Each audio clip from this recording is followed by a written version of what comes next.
Welcome to CareerForce and More for Employers, Session 6. This is the last session in this particular series in fall of 2023.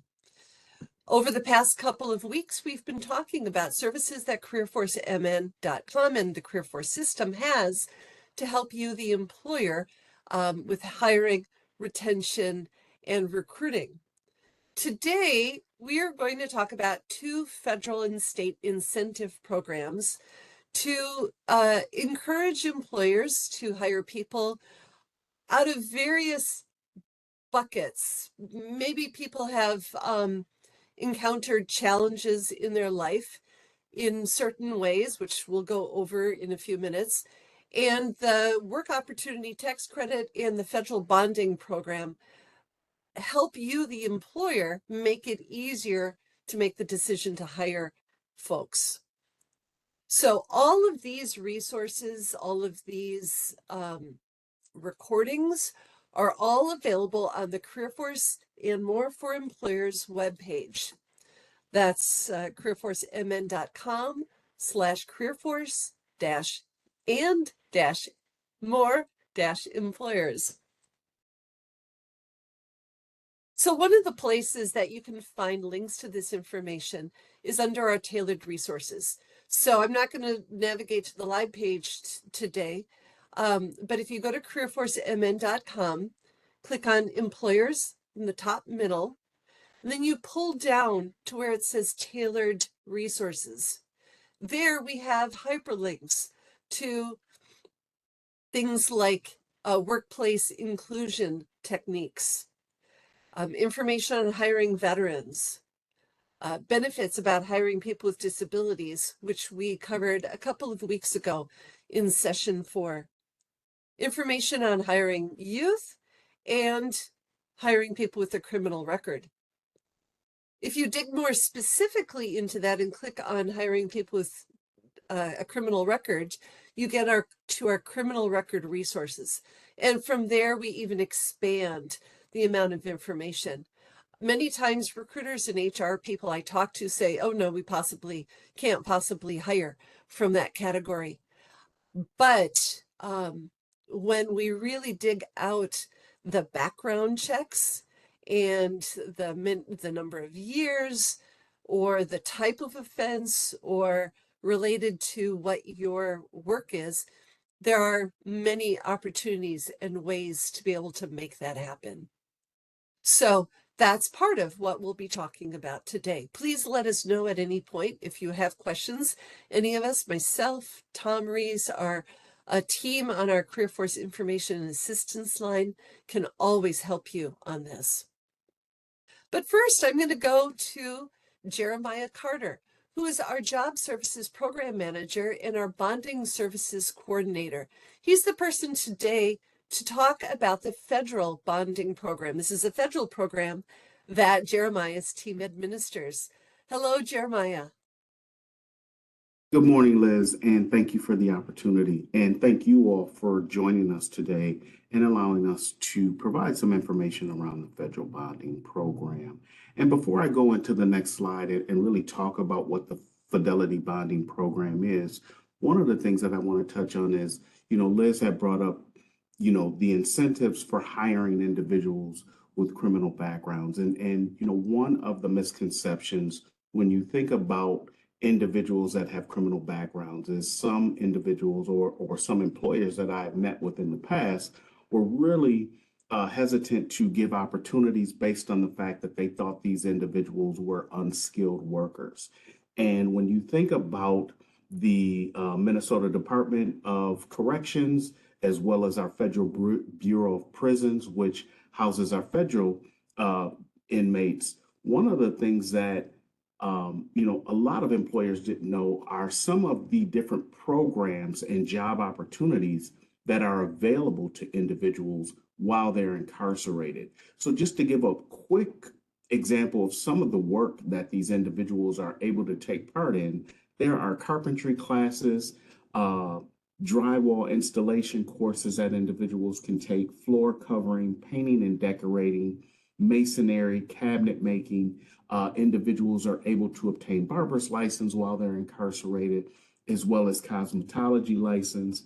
And they actually have, barbershops in the prisons as well as cosmetology stations in the prisons as well. So individuals have a chance to do that work. But there's also opportunities in welding. Our State Department of Corrections does a lot of work with MnDOT on a lot of our plow trucks and our work in the state parks. A lot of that, initial welding jobs are done in our correctional facilities. Also, machine technology, manufacturing opportunities, heavy equipment operation. There are a number of simulated classes that individuals can take as well. So these individuals are truly skilled and have some level of work knowledge in specific industries. So, that was one area I always like to start in when I talk about the federal bonding program, simply because, when you think about this untapped market or this untapped workforce, you have a chance to get a loyal employee that, if given a second chance, or, for some of these individuals, given a first chance at really gainful employment, you will get that loyal employee. On top of the fact that they do have some community commitments, and those community commitments could really be in the areas of, parole or probation, which requires them to work, 40 hours a week in order to get passes, or in order to stay accountable and stay in community. So you will get individuals that will show up on a daily basis, be accountable for the work that they're doing, because again, this is a part of their conditions of release. So when you think about the incentives of the federal programs, the bonding program, as well as the work opportunity tax credit, also take into account that you will get, in very high likelihood, a very skilled worker, but more importantly, a very dedicated worker that's going to show up and really, show up on a daily basis and really perform the duties of the job. So if we can go to the next slide, I'll go into that. So what is fidelity bonding? I won't read this to you all, simply because, you could take a moment to kind of go through what some of those checkpoints are on that particular page. But what I will give you is an overview. The U.S. Department of Labor established the Fidelity Bonding Program in 1966. This program provides federal bonds to potential, what we call at-risk or hard-to-place job seekers. And I'll get into some of those areas where you could consider an individual or some of the areas of eligibility, for these hard-to-place job seekers. The bonds are really set up to cover a 6 to 12-month period, and the bonds range from $5,000 to $25,000. And with these particular bonds, they are at no cost to an employer or the employee. So we can go to the next slide. So the use of the federal bonding program, the whole purpose of the federal bonding program, is really to give individuals an opportunity, as I was stating before, to create different conversations and have conversations with employers that have probably been cut off to them because of their situation being, criminally convicted, having drug or substance abuse charges, or, things from the areas of no credit history, no substantial work history. Those are areas that an individual might not be able to obtain employment or even have a conversation with an employer. So these bonds are really set up as an incentive for you, an employer, to give these individuals an opportunity or a chance at no risk or no charge to you. For us as placement professionals and individuals that work with these populations on a daily basis, it gives us a chance to really enhance our reach to you all. So, I can come in and talk about the bonding program and the tax credit program and how there are incentives for hiring, but it really gives us a chance to come in and really promote the fact that we do have a very skilled workforce. And some of the uniqueness about this particular program is we have taken away the red tape. So when you think about the advantages of this particular program, there is no application that either you or the job seeker will have to complete. There are no papers that you have to sign or a formal bond approval process that you have to go through. There are no federal regulations applicable to the bonds that are issued. It really starts with the conversation. And with these conversations, we talk about the individual has to have a job offer in place. Once they have that job offer in place, we just have to verify that you will be paying this individual by check. If they are paid by check, that federal taxes, because this is a federal program, federal taxes are taken from that individual's check. Once we are able to verify that information, there's a few more steps that I walk through with you. And then I kind of walk through the duties of the job and the level of responsibility that individual will have. So once we determine that, you can tell me the amount of bond coverage that you are interested in having on that particular employee. Again, these bonds start at a $5,000 limit and they go all the way up to $25,000 for that first 6 months of employment. After that 6-month time frame, these bonds can be actually extended for an additional 6 months. And again, this is all at no cost to you with zero deductible as well. So there are no age requirements other than the individual that will be bonded has to be of legal working age in the state of Minnesota. So it really provides individuals a chance to, or it provides an employer a chance to work with this individual for that first 6 months to make sure that this individual will show up every day, that there won't be a loss of anything on the actual job. And one of the other misconceptions about this particular population or the particular bonding program is that with the bonding program, it doesn't cover like a lack of workmanship, if a person's not showing up for work, which I don't think would be an issue, when you hire from this specific population. But what it does cover is anything that is related to employee loss or employer loss based on dishonesty. So theft, forgery, larceny, embezzlement, things of that nature. So if there was a case of any of those measures that happen on the job, the employer would be eligible to claim that bond. But if an individual just wasn't showing up or just wasn't a good worker, it wouldn't cover anything from that standpoint. So again, I do want to stress the point that these bonds are issued for that 6-month time frame. After that 6-month time frame, these individuals or the employer can request that bond to be extended. But in my experience, after that 6-month time frame, individuals have simply proven themselves on the job. They have proven themselves to be worthy of the position that they were offered. And most employers don't extend that bonding service. But just know that if you are interested, employers can extend that bond. And with this bond, it doesn't matter the size of the company. You can be a smaller company or a larger company.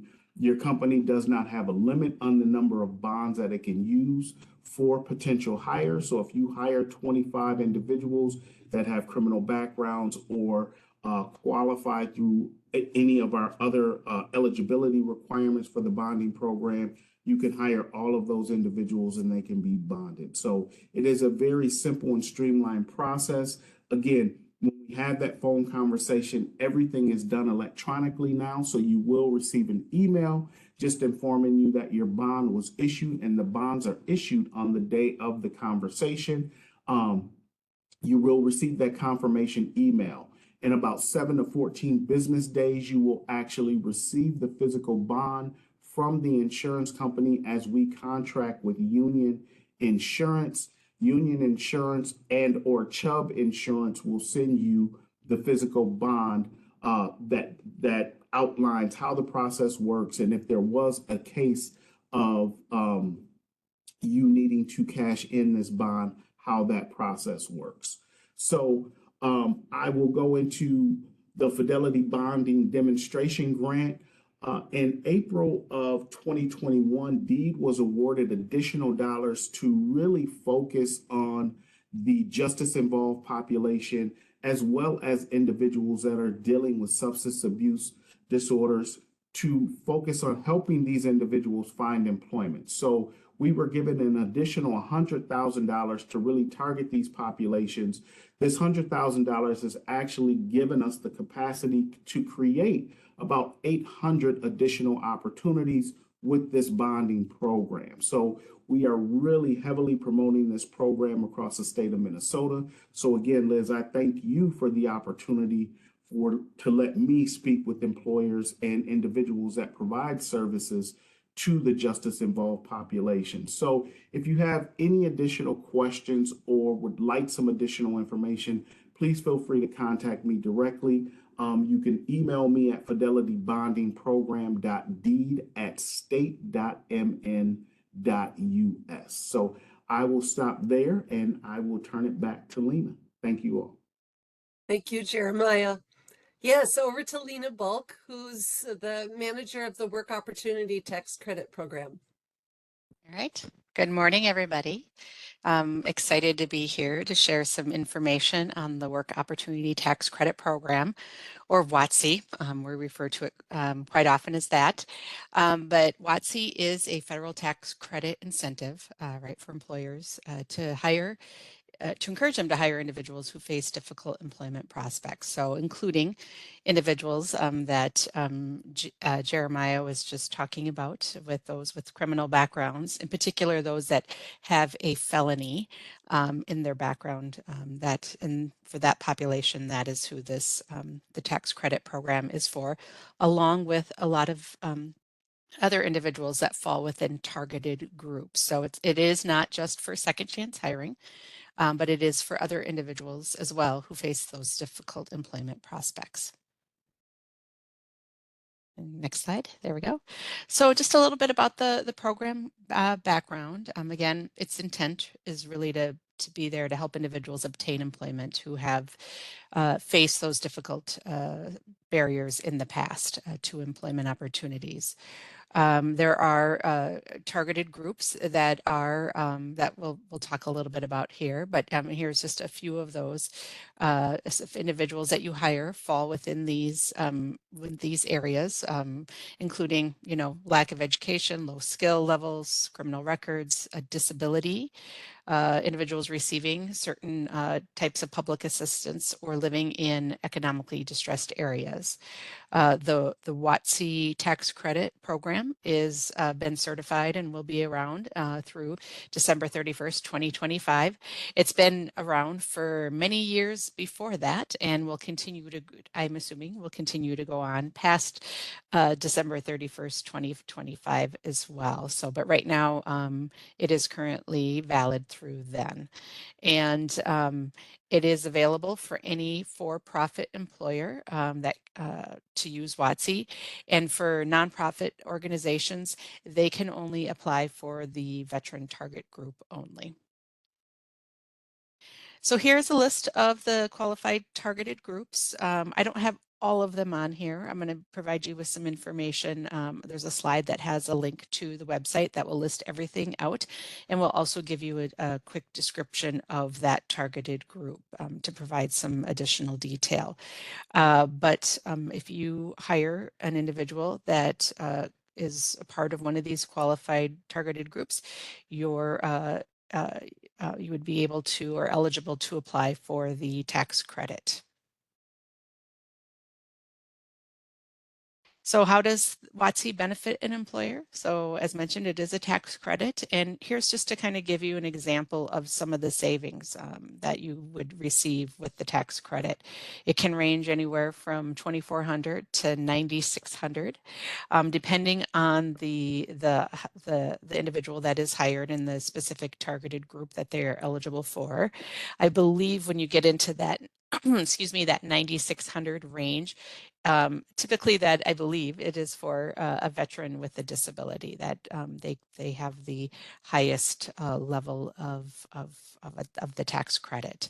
So, you know, it's a great opportunity, right, to bring people into your workplace. Obviously, I know everybody loves to hire veterans, so I know there's no issues there, concerns, but for other individuals who have faced some of those significant barriers to employment, you know, using the tax credit program really is an incentive to kind of help, you know, like it says here, to increase that employer's bottom line, right? And use those savings or the funding, the tax credit that you receive, right, to offset some of those hiring and training costs. So it's pretty easy, right? How much paperwork? Not a lot, right? There are two forms, right, that are required for to apply for the tax credit: the IRS 8850 and the ETA 9061.